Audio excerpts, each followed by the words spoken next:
verdade, muito tolhida e excluída da sociedade por medo de ofender alguém. Eu mesmo, neste canal aqui, sou um exemplo disso porque eu não mostro meu rosto e nem meu nome. Vai que alguém do meu trabalho vê e resolva fazer um cancelamento, mas aguarde. Liberdade é bom, mas ela deve ser conquistada. Quem sabe lá um dia isso daqui tudo dê certo. Não é mesmo? Aqui quem fala é o Meia-Noite e vamos para este tema. E lembre-se, nunca deixe de falar a verdade para quem você ama.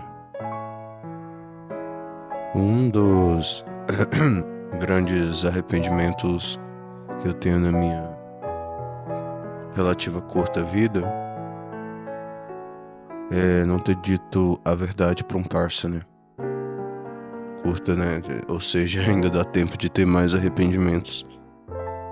É por isso que eu gosto muito de uma frase que eu vi enquanto eu tava estudando no meio do esoterismo, né? Tem uma vida tão foda ao ponto dos deuses lá em cima querer ver este filme de novo. E isso abriu a minha mente. Mas por falta de coragem de dizer a verdade pra este meu parça, desculpa, eu creio que eu poderia ter, sei lá, pelo menos ajudado no seu na sua psique, né? Ele secretamente estava deprimido. Isso é muito comum entre os homens, né? Estar deprimido e ser um extremo gaiato. Mas o final da história é como talvez você possa estar imaginando. Ele acabou cometendo o ato do auto-churrascamento. Tem que falar dessa maneira por aqui. E quando eu soube da notícia, eu meio que sofri aquele efeito. Acho que é como é que é o nome? Eu acho que é despersonalização. É como se você tivesse... É como se sua realidade que você estivesse vendo não é real. É como se você estivesse num sonho acordado. Eu não sei descrever direito. Eu tô descrevendo sensações aqui. Eu nem sei se é despersonalização isso, mas é exatamente isso que eu senti. É aquela sensação horrível de você perder algo importante, alguém importante, pelos dedos por um pequeno vacilo. Obviamente, talvez eu não seja tão importante assim, né? Talvez as minhas atitudes não iriam interferir tanto assim no rumo, no destino deste meu parça aí, mas lá no fundo não há como negar. Você sempre fica com essa sensação de que poderia ter feito mais. São coisas do estágio do luto. E devo admitir que pra mim até hoje meio que não passou essa sensação. E por não ter passado essa sensação, a minha convivência com as pessoas em minha volta se torna um pouco mais difícil pelo simples ato de, em determinadas situações, não conseguir calar a boca com as pessoas que eu me importo. Óbvio que eu não me importo. Geralmente eu não tô me importando demais assim. Mas enfim, este acontecimento na minha vida me deixou lições bem importantes em relação a como tratar pessoas que você tem afeto, pessoas que caminham junto com você ou que pelo menos você considera. Hoje em dia eu falo muito esse negócio hoje em dia, né? Eu tenho que parar com isso. Não é um vício de linguagem. Mas as coisas como estão atualmente levam a muito à fluidez, né? Você sempre fica pensando que a pessoa tá do seu lado e logo ela vai embora, ou logo ela vai te passar a perna, e você sempre fica na contramão, na vanguarda, com 4 pedras na mão, e às vezes não acaba falando o que deveria falar. Tem uma coisa no cristianismo, eu já fui cristão, então boa parte do tempo nos vídeos você vai ver eu falando e talvez confunda a minha fé como se eu realmente parecesse um cristão, ainda um cristão. É meio inevitável, né? É um país supostamente, majoritariamente cristão, e a gente acaba pegando alguns vícios, né? De linguagem ou de maneira de se expressar. Mas tem uma frase no cristianismo, eu não creio que isso esteja na Bíblia, mas os estudiosos eles acabaram resumindo assim, né? Você ter a noção que todos vão te decepcionar. Todos. Exatamente todos. Até aqueles que você mais ama, aquela pessoa que você sabe que você daria a vida. E talvez essa pessoa não esteja sentindo a mesma coisa, não esteja na mesma frequência que você. É por isso que eu gosto de falar de amor, né? Amor é isso.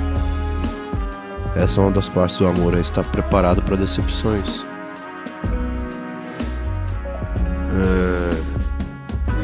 Mas por conta dos relacionamentos fluidos e egóicos, hoje em dia a gente deixa de falar a verdade, a gente deixa de simplesmente expor o que está acontecendo com medo de ferir essa pessoa. No fundo, é um erro, um ego nosso, é um egoísmo nosso, porque a gente quer que essa pessoa que a gente tem afeto e amor esteja sempre com a gente.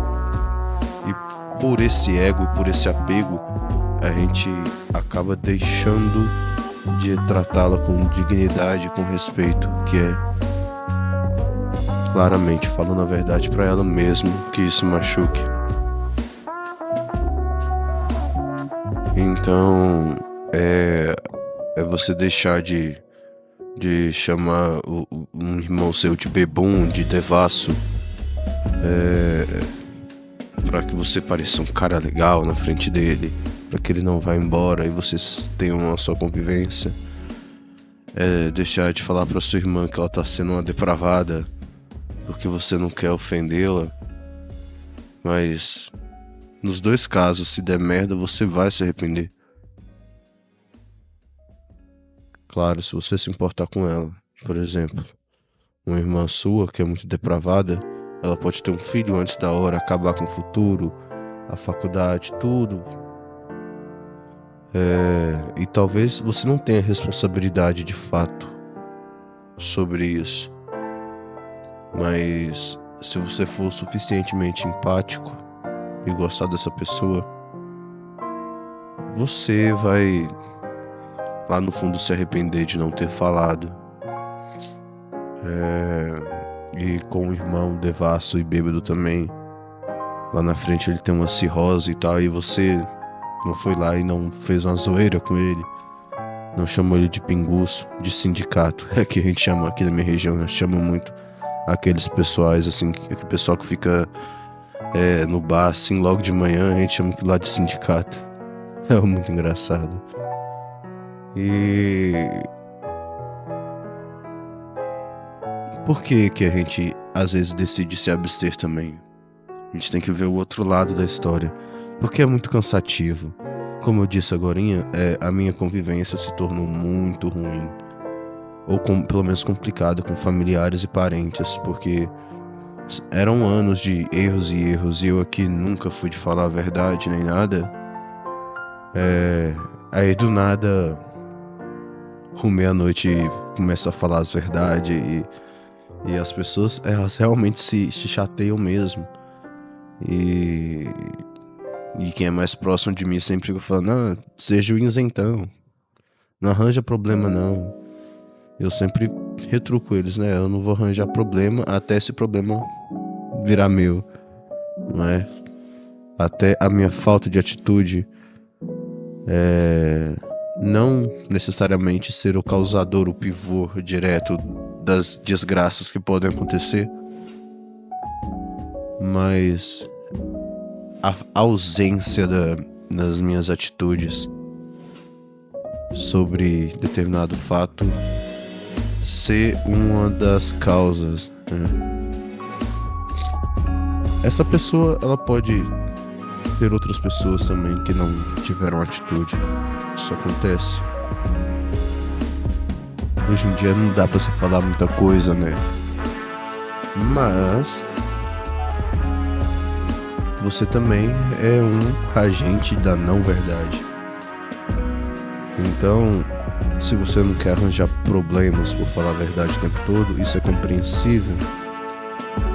Mas tente pelo menos fazer isso com as pessoas que você mais se importa, porque eu te garanto que na hora que você vê, se você ama essa pessoa no caso, né? Na hora que você vê essa pessoa na pior fase da vida dela, você vai sofrer junto também.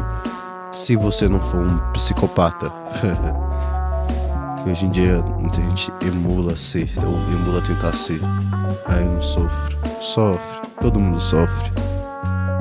Só lidamos de maneira diferente com isso. As consequências de não falar a verdade podem ser danosas pra você. Você pode ser mais novo que eu, nem saberá porque eu não revelei minha idade aqui ainda. No futuro vai entender que às vezes o silêncio, a falta de verdade, a inação, a falta, a falta de culhões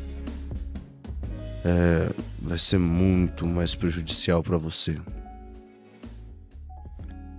E vai cobrar todo aquele silêncio que você teve. Óbvio que você não vai ser o cara que vai se meter em todo tipo de confusão, né? Tem que ser inteligente, pô, né? Mas aonde você pode ser inteligente, você deve ser inteligente e ativo. Tem uma frase do Havamal que são palavras do Altíssimo, a tradução, né? Ligada à cultura nórdica. Odin é a minha religião, por agora. Mas ela me toca bastante. Toda vez que eu estou em frente a uma situação que eu devo ou correr ou lutar. Dizer a verdade, né? Ela é... Tolo é aquele que acha que ficará em paz se evitar os conflitos. Mas a velhice não te dará paz, mesmo que nenhuma lança te alcance. Não é exatamente assim, as palavras eu troquei algumas para ficar mais fácil para mim no estado atual. Mas é basicamente isso. Você fica aí se escondendo de falar a verdade, de agir, mas só que lá no futuro o arrependimento vai te desgraçar inteirinho. Ele vai te derrubar e não vai te dar paz. Isso vale pra tudo, vale pra aquela menina que você não falou a verdade, que você gostava dela. Vale pra sua mãe e pro seu pai que você teve medo de dizer eu te amo. Vale pra aquelas situações que você teve medo de gritar e de se impor, ou teve medo de chorar e mostrar a verdade. A vida e o arrependimento vão te carregar por toda a eternidade, né? Tudo que a gente faz aqui tá escrito na eternidade e ninguém vai apagar. Mesmo que ninguém lembre, você fez, então tá escrito na eternidade. Não queira ter o arrependimento como o seu parceiro de convivência. Falou? Por hoje é só. Meio emotivo pra mim, sabe? Tratar desses assuntos, eu não sou muito assim, mas tenho, né, que fazer. Senão eu vou estar contradizendo o que eu acabei de falar esse vídeo todo. Enfim, se inscreva no canal e interajam com ele se isso for da vontade de vocês. E até mais, aqui quem fica é meia-noite. Falou!